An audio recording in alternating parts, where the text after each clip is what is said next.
Neil Stahl is a professional firefighter with 15 years of experience. He arrived in Ukraine from Germany. He approaches every firefighting after the city is shelled with German pedantry. For safety purposes, he puts on several bulletproof vests and heavy equipment, a total of 30 kilograms of weight. I was a member of a couple of NGOs, and they work also worked in Syria, and they say like they usually wait an hour, and then they bomb the same place again. He was already putting out fires after missile attacks. One of the worst was in an industrial area of Kharkiv. People were killed there.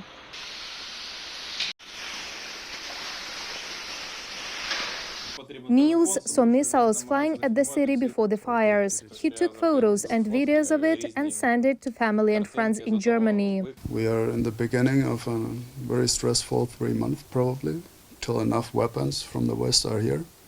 And they will push because they need Kharkiv. Yeah, when you're going out at nighttime and you just heard the rockets before, they are shooting usually from Belgorod, and they're shooting over the building.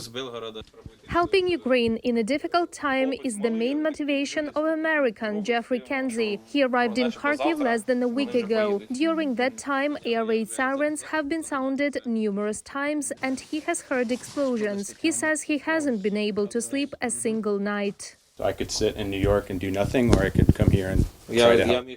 Jeff was an engineer but did a lot of volunteer work. He put out fires, worked as a sheriff and saved people in the mountains. In Kharkiv, he's been working to dismantle the buildings that have collapsed. When the invasion started, I think in the U.S. we all could see it coming in December. And when it actually started, it was just obvious that Ukraine is smaller than Russia and was obviously fighting very strongly, but it's just maybe not large enough to fight Russia. Ukraine should not have to fight alone. It's not the only country, it's just the first country. Yeah.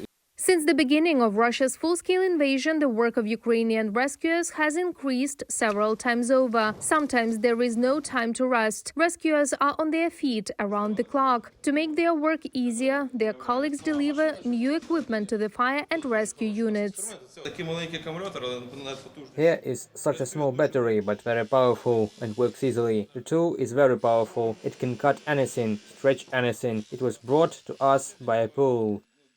On average, during one day, only rescuers of the Kharkiv garrison of the State Emergency Service come out 30 to 50 times to extinguish fires and the consequences of shelling. Reported by Marina Stepanenko, Nadia Sukharukova, UATV News.